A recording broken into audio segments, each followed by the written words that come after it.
In this module, we will discuss about the trends in poverty, trends in inequality and trends in unemployment and how they are linked to each other. After studying this module, you shall be able to know about that all the three heads are interrelated and widespread, that all the solutions to all the three are sustainable and need for self-development, and you shall be able to understand that the utilization of country's resources play an important role. Let us begin our discussion about the trends in poverty. Poverty in India is a prolonging concept and a range of methods have been anticipated to measure it. The authorized measure adopted by the Indian government before 2005 was based on food security, and it was defined as per capita expenditure for a person to consume enough calories and be able to pay for associated essentials to survive. Since 2005, Indian government adopted the Tendulkar methodology, which was a move away from the traditional calorie measure to a measure of basket goods and used rural, urban and regional minimum expenditure per capita necessary to survive as the measure of poverty. Since 1990, the World Bank regularly revises its definitions and benchmarks to measure poverty. The definitions in use from 2005 to 2013 is revised to $1.25 per day income on purchasing power parity, that is PPP basis. Semi-economic and non-economic indices have also been suggested to measure poverty in India, like the multi-dimensional poverty index, which places 33% weight on the number of years spent in school and education and 6.25% weight on financial condition of a person in order to determine if the person is under poverty line. The diverse definitions and distinctive small sample surveys used to determine poverty in India have brought about a broad estimate of poverty from 1950s to 2010s. The Indian government's estimate of 2012 placed 21.9% of its population below the official poverty limit.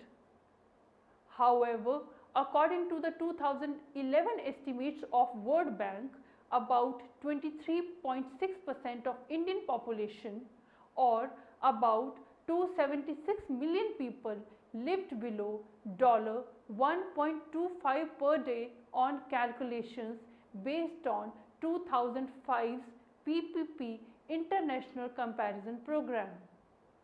Moreover, with respect to United Nations Millennium Development Goals, 270 million or 21.9% of Indians lived below poverty line of $1.25 in 2011-12.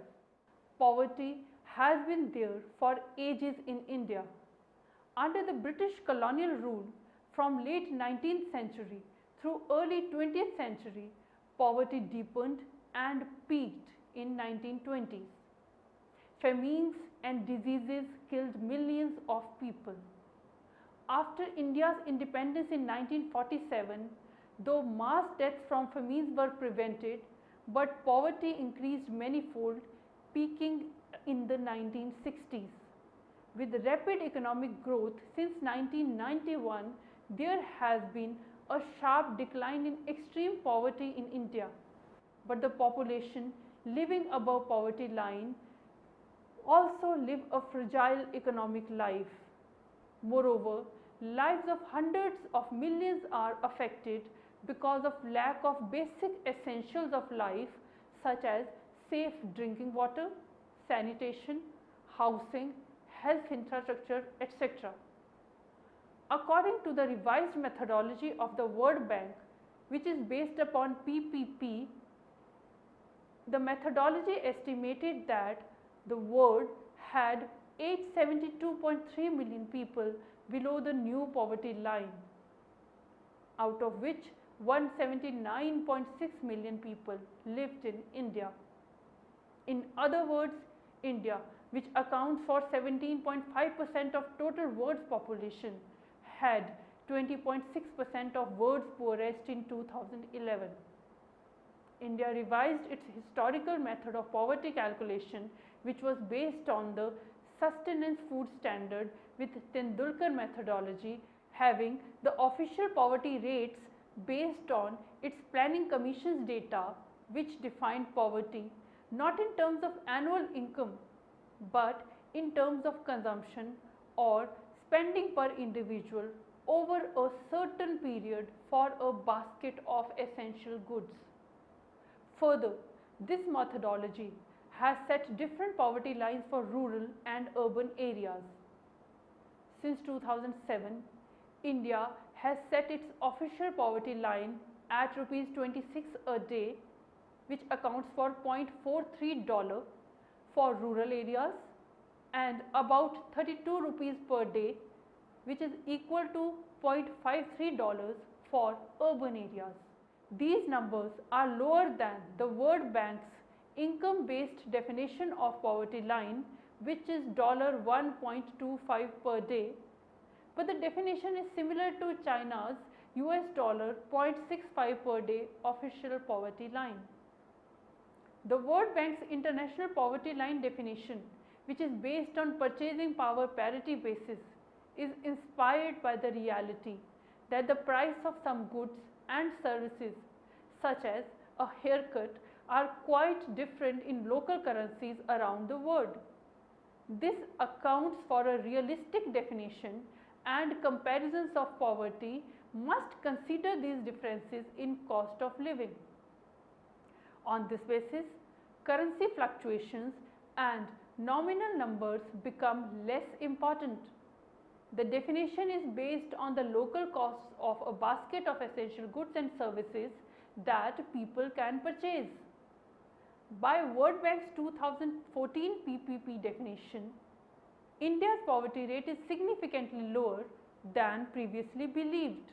According to the United Nations report, about 30 crore people still live in extreme poverty in India, even as the Millennium Development Goal program will expire in December. Despite India's meteoric GDP growth rate, which is around 9%, poverty in India is still pervasive, especially in rural areas where 70% of India's 1.2 billion populations live.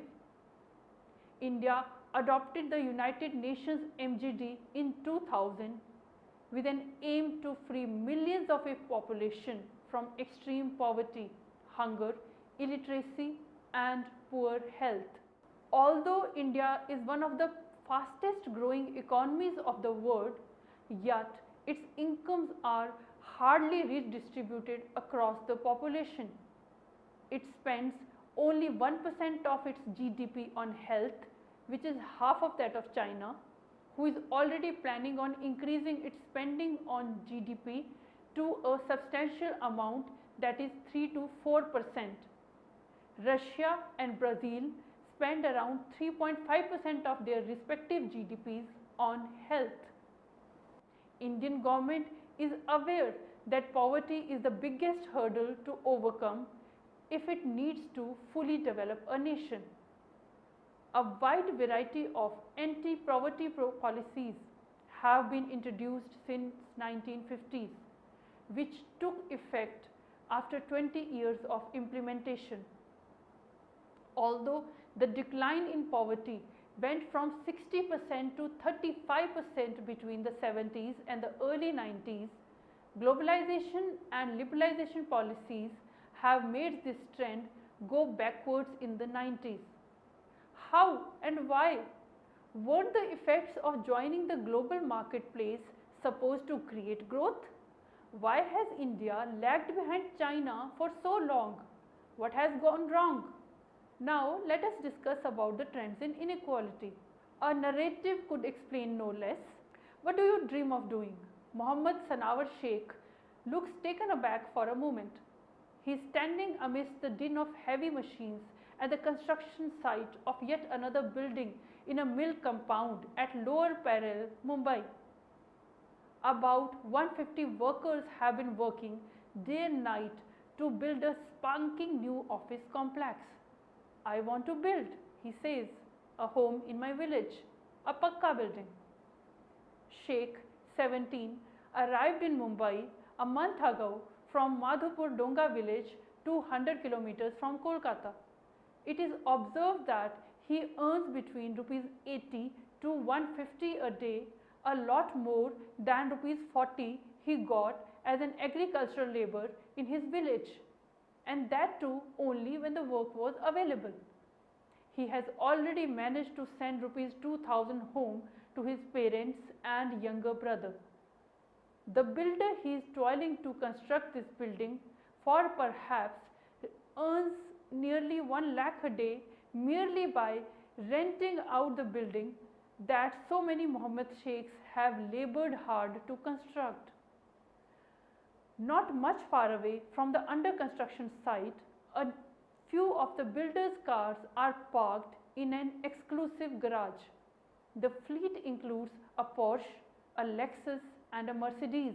The next time he cruises by in one of them, if someone were to stop him and ask, "Hey, why are you showing off so much?" he might well reply that this is India and India is shining. It is true.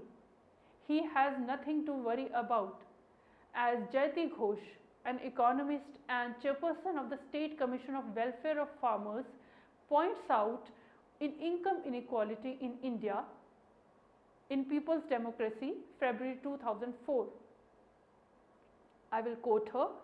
The period since the neoliberal economic reforms were introduced in India led to dramatic increase in income inequality.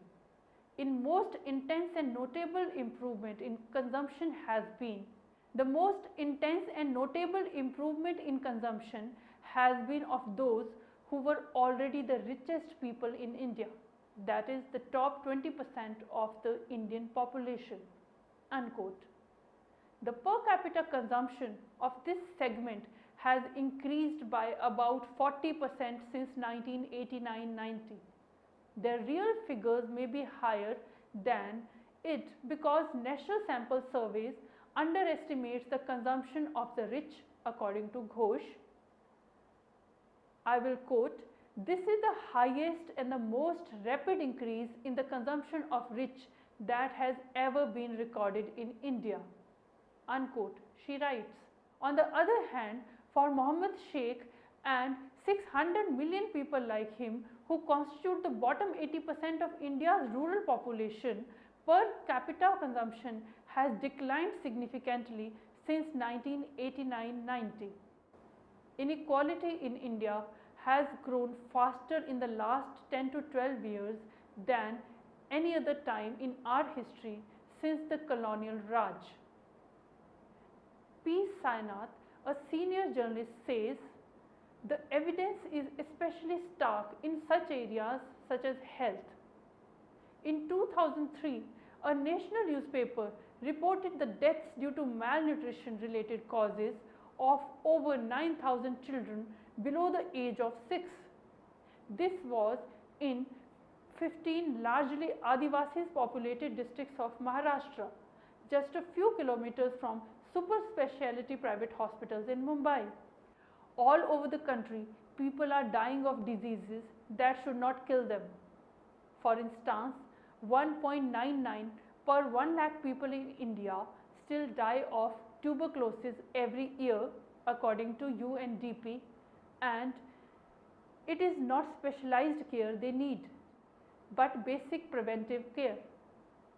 Specialized care is highly overrated. It is possible to care intensively without intensive care units. Dr. Subhash Daga head of pediatric ward at Kama and Albis Hospital, Delhi, says. With low-cost technology and standardized protocols of treatment interventions, Dr. Daga has nursed about 450 malnourished and anemic children back to health in the last 4 years. This health turnaround costs the exchequer rupees 250 per child for 15 days of treatment. Dr. Daga believes it is possible to replicate such low-cost treatment of diseases in rural areas. Instead, the Government of India reduces its expenditure on the Children's Nutrition Program from 79.2 million to 77.7 million in the 2003 budget. Government expenditure on health as a percentage of GDP declined from 1.3% in 1990 to 0.6% in 2002. The World Health Organization, well below the 5% of GDP, recommends this. While the budgetary allocation of the health sector by the central government under the last decade has been more or less stagnant, in the states it has declined from 7% to 5.5%. Drawing on the data collected from 1995 to 2000, the Human Development Report 2002 published by UNDP indicates that in India, less than 50% of the population has access to essential drugs. 47% of children below the age of 5 are underweight.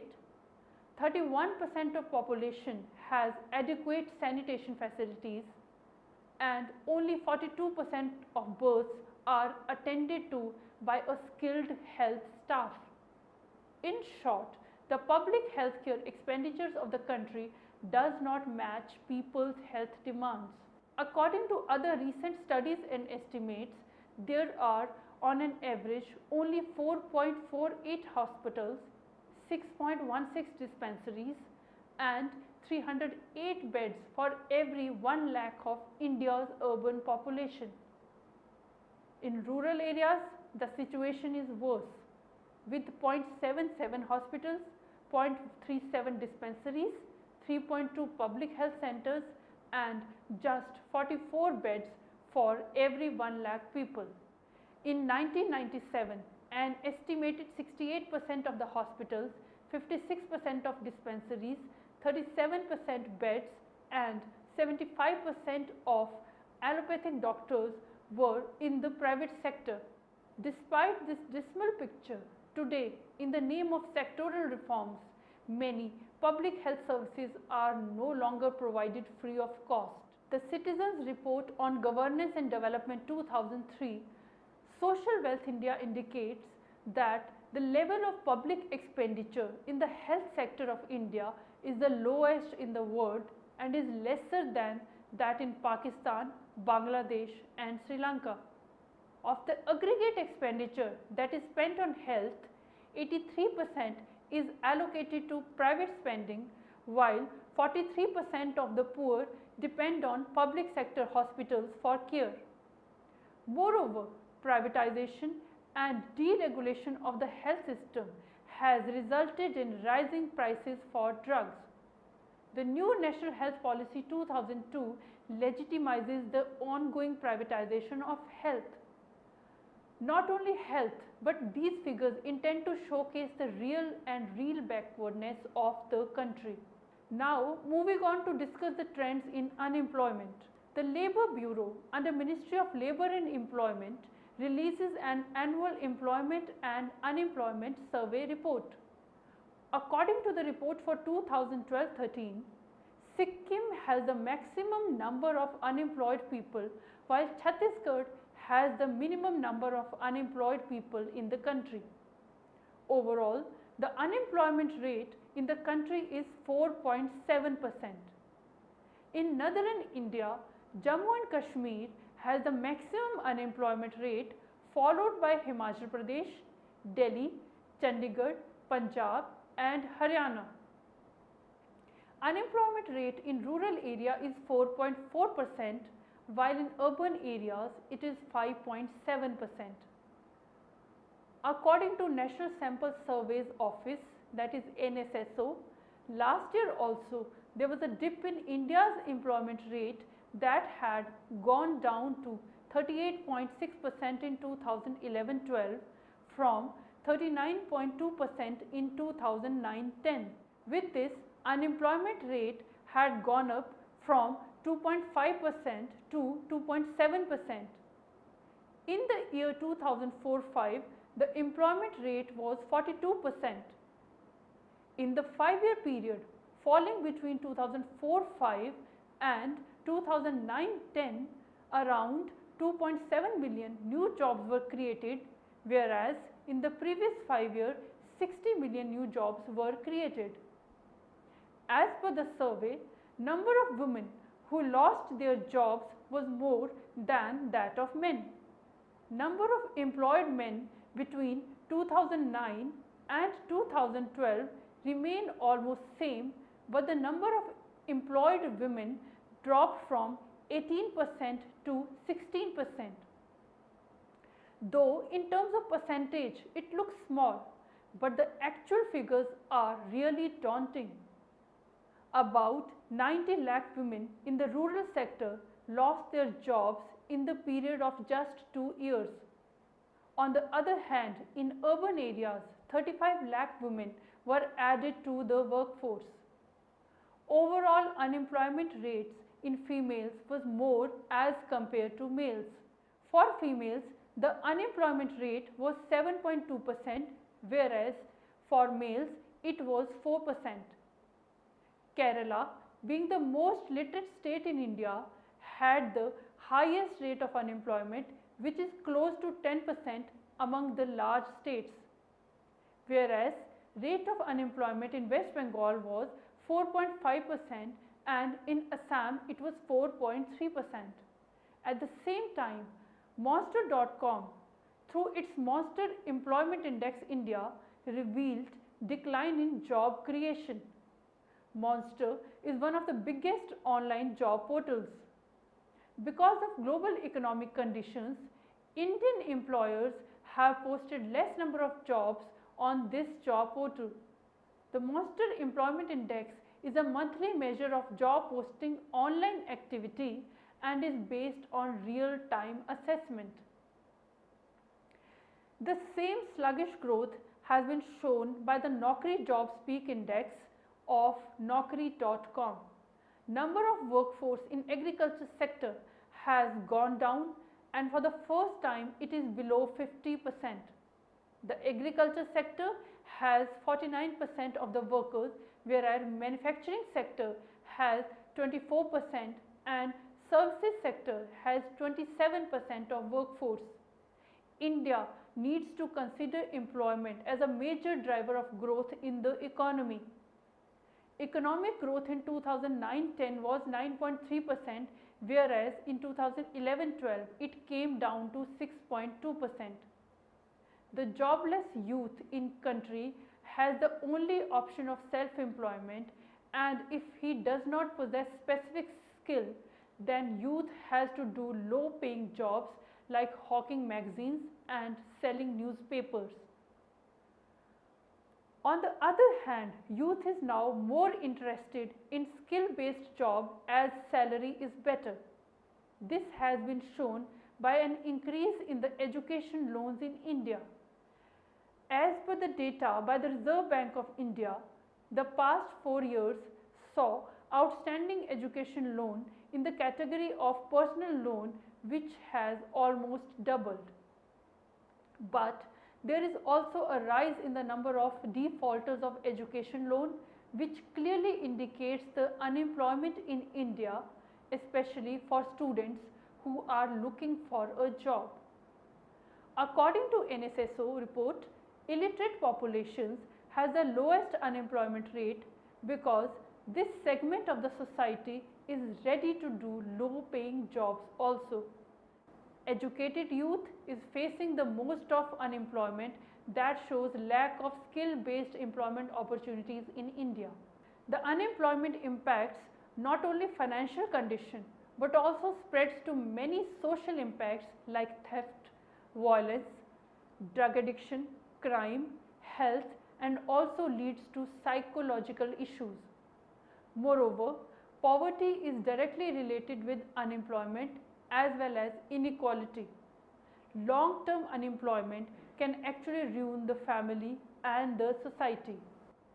The total figure of unemployment obtained from the 1961 census is on the low side, mainly because it is not practical in a massive operation like the census to identify all the unemployed persons, and partly because of the concept used in the census. For the same reason, it makes no sense to compare unemployment figures between 1951 and 61 even in the states for which information is available. Although it may be too early to think of the next census, it is a matter for consideration in what manner better results could be obtained in the 1997 census in respect to unemployment. The NSSO provides the proportion of unemployed persons separately in the rural and urban population in the country as a whole since the fourth round of inquiry in 1952. The following are the calculations of unemployment on the basis of its rounds of inquiry as applied to the total population interpolated between the period 1951 and 1961 on the assumption of rural-urban composition as observed in 1961. Estimate of unemployment on the basis of NSSO data shows that the pattern of unemployment has not moved in one direction, but this could be explained by changes in the definitions and concepts used in various rounds of inquiry. However, the number unemployed went from 4.26 to 6.48 million between 1956 and 1961.